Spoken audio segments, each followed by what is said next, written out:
Dorov had spent 40 years studying life forms across 9-star systems, and he had never once been surprised by what he found. Life followed patterns. Biology followed rules. That was why the Calvary Compact had sent him, above all other scientists, to lead the first real study of the species called humans. He was not a man who expected surprises. He was about to get one anyway. The Joint Research Station hung quietly above Earth, a slow-turning ring of metal and glass built through years of careful negotiation. It had taken over a decade of exchanged messages, cautious meetings, and slow trust-building before the Calvary Compact and the people of Earth agreed to share a single orbiting outpost.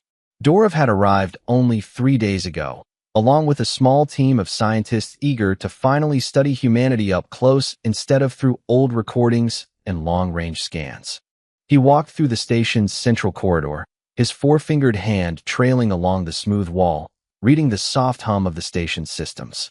Everything here was built to standards both species could agree on, which meant everything felt like a compromise. The lighting was dimmer than his eyes preferred. The air was thicker than he liked. But he had not come here for comfort. He had come here for answers. His guide for the day was a human named Rowan, an engineer with an easy way of talking and a habit of smiling at things that did not seem funny. Rowan had been chosen as the station's liaison because, according to the human government, he was good with people, a phrase Dorov still did not fully understand, since Rowan was not particularly good with Dorov's people so far. Still, the human was patient, and patience was something Dorov valued.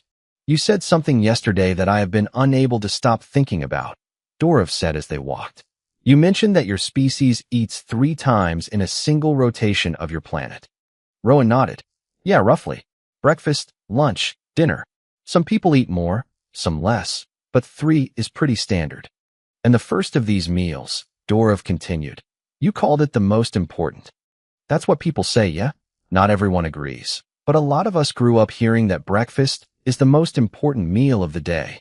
Dorov paused at a viewport, looking down at the blue and white planet below. On his own homeworld, meals were carefully measured, chemically balanced, and consumed in small, controlled portions throughout the day. The idea of a single meal being labeled the most important, eaten quickly, often while distracted, struck him as strange. "Describe it to me." "This breakfast." Rowan thought for a moment, clearly trying to figure out where to start. "Depends on the person, but a common one back home would be eggs, maybe fried in butter. Some kind of meat, like bacon or sausage. Toast, maybe with jam. And coffee, usually strong, sometimes more than 1 cup." Dorov's translator device processed each word carefully, cross-referencing them with the biological samples his team had already begun collecting from the station's small human crew. "Butter," he repeated. "A concentrated animal fat. Bacon, a cured and salted meat product, correct?" "That's right." "And coffee, a stimulant beverage, consumed for its effect on alertness." "You got it." Dorov's eye ridges lifted slightly, the closest expression his species had to surprise. "You consume concentrated fat, cured meat, and a stimulant substance, together, first thing after waking, and you call this ordinary." Rowan laughed, a short, easy sound. "I mean, when you say it like that, it does sound kind of wild. But yeah, that's basically breakfast for a lot of people." For the rest of the walk, Dorov said very little, turning the information over in his mind. His species did not eat cured meats. The preservation process alone would have been flagged as biologically hazardous by any compact health authority.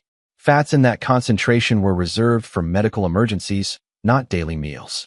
And stimulants, especially ones consumed so casually and so often, were tightly regulated across nearly every species he had studied.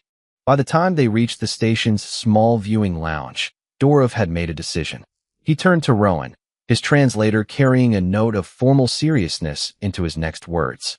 "I would like to observe this meal directly, not through your reports, not through secondhand description. I want to see it prepared, and I want to see it consumed, under proper scientific observation."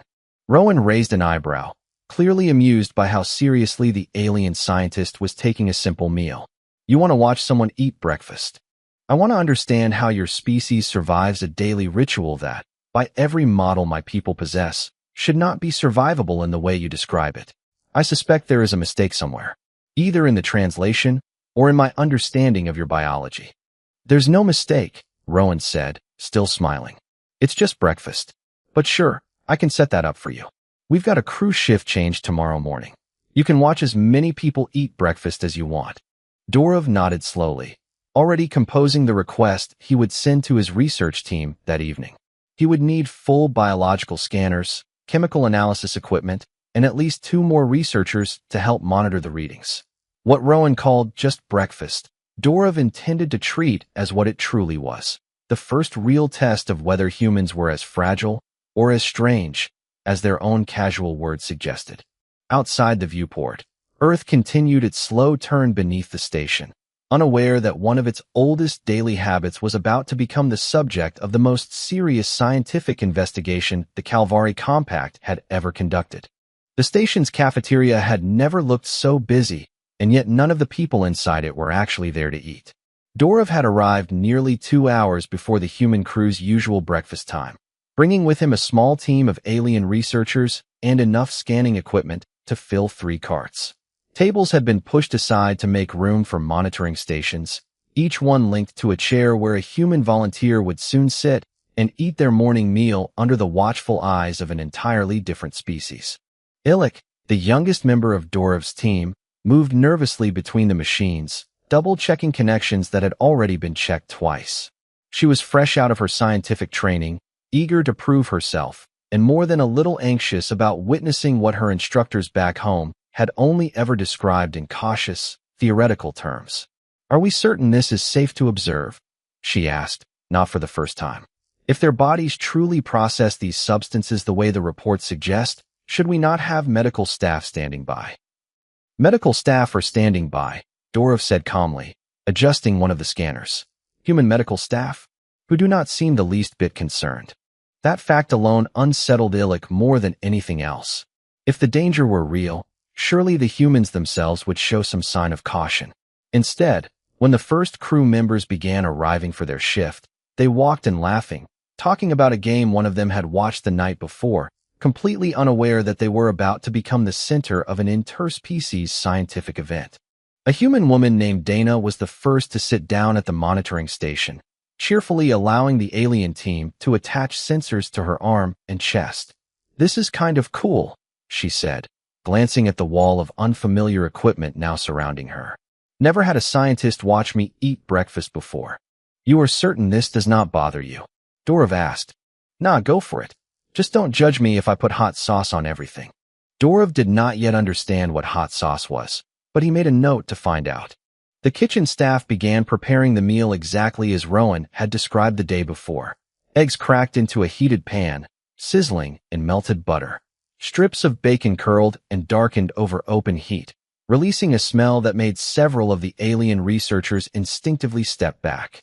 Dark, steaming coffee poured from a machine that hissed and gurgled in a way that struck Illik as almost aggressive.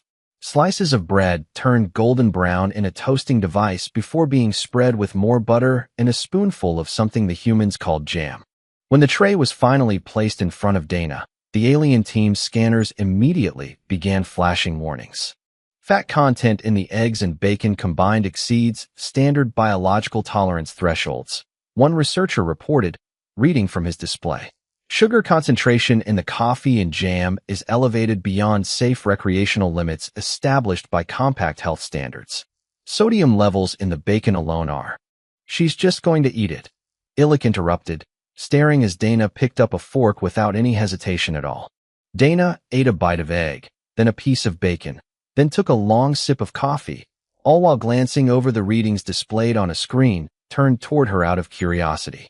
"Huh, is that my heart rate? Kind of cool to watch it go up after the coffee kicks in."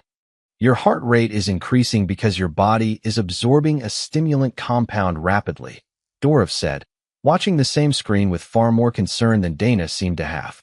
"Yeah, that's the point," Dana said, taking another bite. "That's why people drink coffee in the morning. Wakes you up." Across the cafeteria, another crew member reached for a small red bottle and shook a few drops onto his eggs. Illik's scanner immediately registered a sharp spike in a chemical compound her translator struggled to identify. "What is that substance?" she asked quickly, stepping closer. "Hot sauce," the man said, not looking up from his plate. Want to try some? Illich took a full step backward, and several of the older researchers exchanged glances. The compound in question was a known irritant, capable of causing significant discomfort in most species' digestive systems. The human ate it without a single change in expression other than mild enjoyment. By the time the meal ended, Dorov's team had collected more raw data in 1 hour than they usually gathered in a week of standard fieldwork. Every reading pointed toward the same conclusion: fat levels too high, sugar levels too high, stimulant absorption too fast, and an irritant compound added voluntarily for taste rather than necessity. And yet, every single human who had eaten that morning stood up afterward, cleared their tray, and walked off to begin their workday, as if nothing unusual had happened at all. Dorov stared at the final summary displayed on his main screen, reading it over 3 times before speaking. "There must be an error in our equipment," he finally said. "No known biology should tolerate this pattern without immediate distress." "The equipment is functioning correctly," Illich said quietly, still watching the empty cafeteria where dozens of humans had just casually consumed what her training had always described as a dangerous combination of substances. "I checked it myself 3 times. Dorov did not respond right away. Instead, he began drafting a request for a full metabolic study, one far more detailed than anything they had planned before arriving at the station. Whatever was happening inside human bodies during that simple morning ritual, it was clear now that no existing model in the Calvari Compact's records could explain it. 3 days of testing produced a stack of data too large for Dorov to fully review without help, and still, none of it made sense. He sat alone in the small lab assigned to his team, surrounded by floating displays showing charts, graphs, and comparison tables, all pointing toward the same impossible conclusion. Human bodies were not simply surviving their morning meal. They were thriving on it, day after day, without any of the warning signs his species would expect. He had ordered blood samples, tissue scans, and long-term monitoring data pulled from every willing volunteer on the station. He had cross-referenced the results against the full Calvari Compact biological database, a record containing information on over 300 known species. Nothing matched, not even close. According to this, Dorov said, more to himself than to anyone else in the room, a human body absorbs fat and sugar at rates that would trigger organ stress in nearly every species we have on file. And yet, their internal organ function shows no measurable decline over repeated exposure. Illich sat across from him, scrolling through her own copy of the data. "I found something else. Look at this section, the historical records the humans provided us. Apparently, their species has been eating foods far more dangerous than what we observed. Preserved meats stored without proper temperature control. Fermented dairy products left to age for months, sometimes years. Alcohol, consumed recreationally, sometimes daily. And this was common practice long before their species developed any understanding of food safety science." Dorov leaned forward, reading the section she had highlighted. "They ate this without knowing why it was, or was not, dangerous. For most of their history, yes. They simply learned through trial and observation, over thousands of years, which foods made people sick and which did not. And it seems their bodies adapted right alongside their habits." It was an idea that unsettled Dorov more than he expected.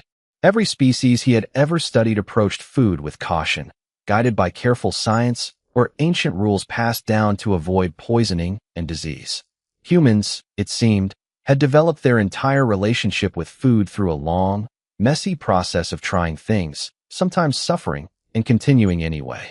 He called Rowan into the lab later that day, hoping the engineer could offer some explanation the data alone could not provide. Rowan listened patiently as Dorov explained the team's findings, nodding along without seeming the least bit surprised. "Yeah, that sounds about right," Rowan said. "Humans have eaten some pretty rough stuff throughout history. There's a kind of fish back where I grew up that's actually poisonous if it's not prepared exactly right, and people still eat it because it tastes good. There's also this cheese that smells like it should be thrown away, but it's actually considered a delicacy in some places. A cheese that smells like it should be discarded," Dorov repeated slowly. "And people choose to eat it. Some people love it, yeah." Dorov sat back, trying to reconcile this information with everything he understood about biology.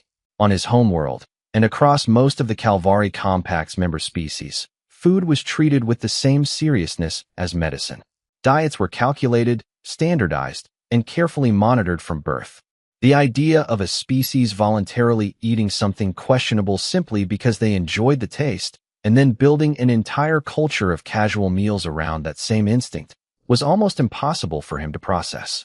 "Do you understand," Dorov said slowly, "that no species currently known to the Calvari Compact behaves this way?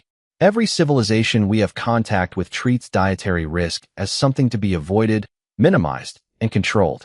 Your species appears to treat it as a kind of accepted daily background noise." Rowan shrugged, clearly not seeing the same significance in it that Dorov did. "I guess when you put it that way, it does sound a little wild. But honestly, most people don't even think about it. Breakfast is just breakfast. Nobody's thinking about biological risk when they're eating eggs." "That," Dorov said, "is precisely what concerns me." That evening, Dorov gathered his full team to present the results, laying out every chart and comparison side by side. The conclusion was unavoidable, even if it defied everything the Compact's scientific community had ever assumed about biological limits. Humans were not secretly enhanced. They were not the product of some hidden genetic engineering program, as one member of the team had initially suspected. They were, according to every test performed, a completely natural species that had simply developed an extraordinary tolerance for dietary risk through thousands of years of trial, adaptation, and, as Rowan had put it, simply not thinking too hard about it. "This changes everything we believe about biological resilience," Illich said quietly, staring at the final summary displayed on the main screen. "If this is accurate, and I do not see how it could not be, then humans may possess one of the most adaptable physiologies the Compact has ever encountered." Dorov nodded slowly, already composing a formal report in his mind. This was no longer a matter for his small research team to handle alone. The implications were too significant, too strange, and too important to keep contained within a single station's lab. The Calvari Compact's ruling council needed to see this data directly. He began drafting the request that night, requesting an emergency session to formally review what his team had discovered. As he worked, he found himself glancing at the small kitchen area near the lab, where one of the human crew members was casually preparing coffee before her shift, humming quietly to herself, utterly unaware that she was standing at the center of what was quickly becoming the most disruptive scientific discovery the Compact had made in decades. The council chamber of the Calvari Compact had seen debates over trade agreements, border disputes, and the occasional disagreement about shared resources. It had never, in its long history, been called into emergency session to discuss a single species' breakfast habits. Yet here Dorov stood, at the center of the grand circular room, preparing to present findings that had already made him something of an oddity among his colleagues back home. Delegates from a dozen member worlds filled the tiered seating around him, their expressions ranging from mild curiosity to open skepticism. Dorov had presented difficult findings before, but never to a room this large, and never on a topic that sounded, on the surface, so trivial. "Thank you for convening on short notice," Dorov began, his voice carried clearly through the chamber's translation systems. "I understand the subject of this session may seem unusual. I assure you, the data behind it is not." He activated the main display, filling the center of the chamber with the charts and comparisons his team had spent days compiling. Fat absorption rates, sugar tolerance levels, stimulant processing speed, historical dietary records stretching back thousands of years. Point by point, he walked the council through everything his team had observed, ending with the same conclusion that had unsettled his own researchers days earlier. "In summary," Dorov said, "the species known as humans consume, as a matter of casual daily routine, a combination of substances that would cause significant biological distress in every species currently documented within the Compact. And they do so without noticeable harm, without special preparation, and largely without any conscious awareness that what they are doing is unusual." A murmur spread through the chamber. Several delegates leaned toward one another, exchanging quiet words in their own languages before the translation systems caught up. A delegate near the front of the chamber rose from his seat. His name was Cyril, a senior representative known across the Compact for his caution regarding any decision involving new member species. Dr. Dorov, he said, his tone polite but pointed. With respect, this sounds less like scientific discovery and more like an oversight in your testing procedures. Is it not more likely that the humans altered their behavior, knowing they were being observed? Perhaps this so-called breakfast is a performance, designed to make their species appear more capable than they truly are. Dorov had expected this challenge. A fair question, he replied. However, our observations extended beyond the initial controlled demonstration. We reviewed historical records, private consumption patterns, and long-term health data spanning generations. The pattern is consistent. This is not a performance. This appears to be simply how humans have always eaten. Then, that is possible, Dorov admitted. Which is why I am requesting authorization for a live, unscripted trial conducted here, before this council, using full biological monitoring equipment. If the humans' bodies process this meal as calmly as they claim, we will see it directly. If there is any hidden danger or any performance being staged, we will see that as well. The chamber fell into a longer silence this time, delegates weighing the proposal among themselves. It was Rowan, seated quietly near the edge of the chamber as the human representative present for the session, who finally spoke, standing without waiting to be formally recognized. I know this all sounds strange to you, Rowan said, his voice steady despite addressing a room full of alien dignitaries for the first time. But it's really not complicated. Humans have lived on every part of our planet, from freezing ice to burning desert, and we've eaten whatever we could find to survive in each place. Rotten-smelling cheese, spicy peppers that make some people cry, meat cured with salt instead of refrigeration, because refrigeration didn't exist for most of our history. We didn't adapt this way because we're special. We adapted because we had to, over and over, for thousands of years. Breakfast isn't dangerous to us. It's just what's left after all that adapting. His words seemed to shift something in the room. Even Cyril, still visibly skeptical, sat back down without further argument, though his expression remained unconvinced. The council's presiding officer, an older delegate who had said little throughout the session, finally spoke. The request for a live trial is reasonable, given the significance of the claims involved. We will authorize it, under full observation, with representatives from every member species present to witness the results directly. Dorov inclined his head respectfully. Thank you. I believe this will resolve the matter clearly, one way or another. As the session ended and delegates began filing out of the chamber, still murmuring among themselves about the strange topic they had just debated, Dorov found himself standing beside Rowan near the chamber's entrance. You didn't have to say all that, Dorov said quietly. Figured someone should, Rowan replied, shrugging. You've been staring at charts for days. Sometimes it helps to just hear it from someone who's actually eaten the thing you're all so worried about. Dorov said nothing for a moment, watching the last of the delegates leave the chamber. The council chamber had been rearranged overnight, its central floor now cleared to make room for a small kitchen setup, a simple table, and enough monitoring equipment to track every biological reaction possible. Delegates from across the Calvary Compact filled the tiered seats above, more of them present today than had attended the previous session. Word of yesterday's debate had spread quickly, and what had started as a minor scientific curiosity was now being watched by representatives from nearly every member world. Dana stood near the small stove that had been installed for the occasion, looking remarkably calm for someone about to eat breakfast in front of an audience of alien dignitaries. She had volunteered without hesitation when Rowan asked, mostly, she admitted, because it sounded like an interesting story to tell later. You sure you're not nervous?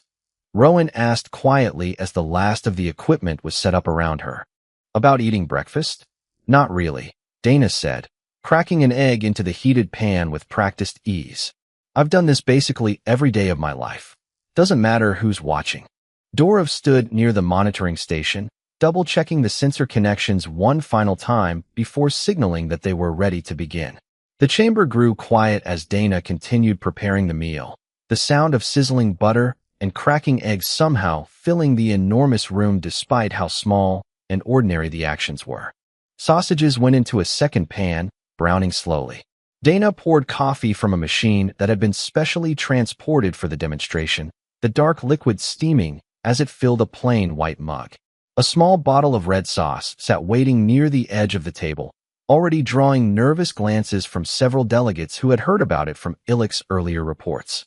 Sodium and fat levels rising as expected, one of Dorov's team members reported quietly, reading from the monitoring display. Caffeine compound present in the beverage, concentration higher than any compact-approved recreational stimulant. Cyril, seated in his usual place near the front, leaned forward with visible interest despite his earlier skepticism. And she intends to consume all of this together, without pause. That is correct, Dorov said. Dana plated the food, added a shake of the red sauce across her eggs without a second thought, and sat down at the table facing the chamber. She picked up her fork, glanced briefly at the sea of alien faces watching her, and smiled. Guess I should say something dramatic, huh? Nah, I'll just eat. She took her first bite of egg, chewing casually while the chamber's monitors displayed her vital signs on massive screens above the seating. Heart rate steady, digestive activity beginning. She followed it with a piece of sausage, then a sip of coffee, her expression never changing beyond simple enjoyment of the meal in front of her. Heart rate increasing, consistent with caffeine absorption, Dorov's assistant reported. No signs of distress. No irregular readings of any kind. Several delegates exchanged uncertain glances, clearly having expected something closer to visible strain. Instead, Dana continued eating at a relaxed pace, occasionally answering questions called out from the audience. Does the spicy sauce cause discomfort? One delegate asked. A little bit of a kick, yeah, but that's kind of the point, Dana replied, taking another bite.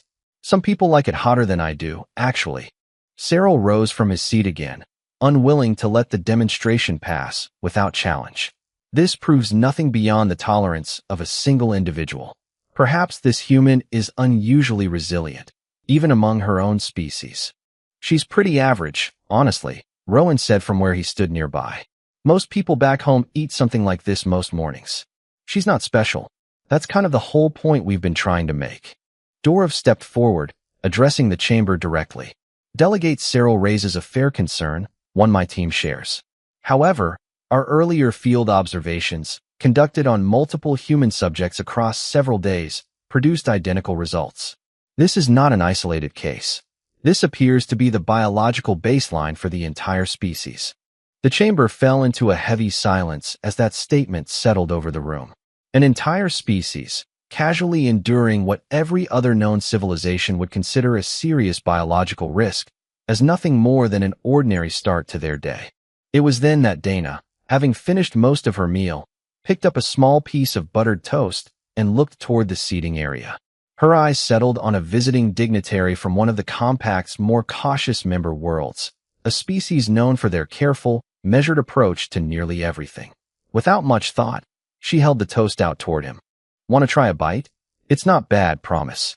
The chamber went utterly silent. Every delegate turned to watch, waiting to see how the dignitary would respond to such an unexpected and, by Compact standards, remarkably bold gesture. The dignitary hesitated, glancing toward Dorov's monitoring screens, then toward the toast itself, clearly weighing the moment far more seriously than Dana had intended. Finally, slowly, he reached out and took the small piece from her hand. The entire chamber seemed to hold its breath as he raised it, took a small, careful bite, and chewed. Nothing happened. No distress. No reaction beyond mild surprise at the taste. It is pleasant, he said finally, and a ripple of quiet astonishment moved through the seating around him. Dana smiled and went back to finishing her breakfast, completely unaware that she had just turned a simple offer of toast into what would soon be remembered across the Calvari Compact as the moment everything about humanity's reputation began to change. Word of what happened in the council chamber did not stay contained for long. Within days, recordings of the demonstration had spread across every major network the Calvari Compact operated, passed between member worlds faster than any official report could have traveled through normal channels. What began as a serious scientific session had somehow become something closer to a cultural event, discussed and debated by people who had never given humanity a second thought before. Dorov found this reaction almost as strange as the original discovery. He sat in his temporary office aboard the station, scrolling through message after message from colleagues across the Compact, some congratulating him on the discovery, others questioning whether the entire event had been some kind of elaborate trick. Still, beneath all the noise, one fact remained unchanged. The data was real, and it could not be dismissed. "They are calling it the toast moment," Illich said, stepping into the office with a data pad in hand. Apparently, footage of the dignitary accepting food from a human has already been viewed by more citizens across the compact than any diplomatic broadcast in the last decade. Dorov shook his head slowly, still adjusting to how quickly the story had grown beyond his original research. "I only intended to understand a meal, not to start a cultural movement." "Perhaps," Illich said, "but it seems your meal revealed something larger than any of us expected." That larger revelation had not been lost on the Compact's ruling council either. Within a week, an official update was issued to the Shared Species Database, a record maintained and referenced by every member world for matters of biology, trade, and diplomacy. The entry for humanity, previously marked with cautious, uncertain language describing an unfamiliar new species, was revised to reflect what Dorov's research had confirmed beyond doubt. Humans were now formally classified as possessing an unusually high biological tolerance and adaptability, a distinction shared by no other known species in Compact records. Cyril, once among the most vocal skeptics of the entire investigation, was among the first to request a follow-up meeting with Dorov's team. He arrived at the station personally, a gesture that surprised nearly everyone who knew his usual reluctance to travel for anything short of a formal crisis. "I owe you an acknowledgement," Cyril said, standing somewhat stiffly in the same lab where Dorov's team had first begun their study. "I doubted your findings publicly more than once. The data has proven difficult to argue with." "You were cautious," Dorov replied. "That is not a flaw. It is simply how careful scientific work should be challenged." "Perhaps," Cyril said. "Still, I find myself reconsidering many assumptions I held about this species. A civilization capable of enduring what humans casually call breakfast, without hesitation, without special preparation, is not a civilization to be underestimated." Dorov had reached a similar conclusion himself, though it had taken him longer to fully accept it than he cared to admit. He thought back to his first conversation with Rowan, back when the idea of concentrated fat, cured meat, and a stimulant beverage consumed together had seemed like a simple translation error. Now, weeks later, that same conversation felt like the beginning of one of the most significant discoveries of his career. Word had also spread among ordinary citizens across the Compact, not just its scientists and diplomats. Requests began arriving at the station from curious travelers hoping to witness, or even try, a human breakfast for themselves. What had started as a serious biological investigation was slowly turning into an unlikely point of cultural exchange, with small groups of alien visitors occasionally joining the station's human crew for their morning meal, watched carefully by nervous but increasingly amused researchers. Rowan found the entire situation endlessly entertaining. "Never thought scrambled eggs would end up being this big of a deal," he said one morning, watching a group of visiting scientists cautiously sample toast with jam under close medical supervision, despite the fact that dozens of previous visitors had already proven it to be perfectly harmless. "For your species, it is simply breakfast," Dorov said, standing beside him. "For the rest of the Compact, it has become something closer to proof. Proof that your people are far more resilient than anyone expected, and perhaps proof that we understood far less about biological limits than we believed." Rowan considered that for a moment, watching the small crowd of alien visitors laughing nervously over their first cups of coffee. "I don't think anyone back home ever thought of it that way. It's just how we've always eaten. Nobody sat down one day and decided to be tough about breakfast. We just kept adapting, generation after generation, until this was normal." "That," Dorov said quietly, "is precisely what concerns some members of the council and reassures others." As the weeks passed, Dorov completed his final report for the Compact's official records, closing with a single observation he considered more important than any chart or measurement his team had gathered. If a simple, ordinary morning meal represented humanity's biological baseline, casually endured without complaint or special preparation, then the true limits of what this species could face, adapt to, and survive remained, as far as the Calvari Compact was concerned, still entirely unknown. He submitted the report, closed his workstation for the evening, and, for the first time since arriving at the station, found himself mildly curious what a cup of that strong, dark coffee might actually taste like.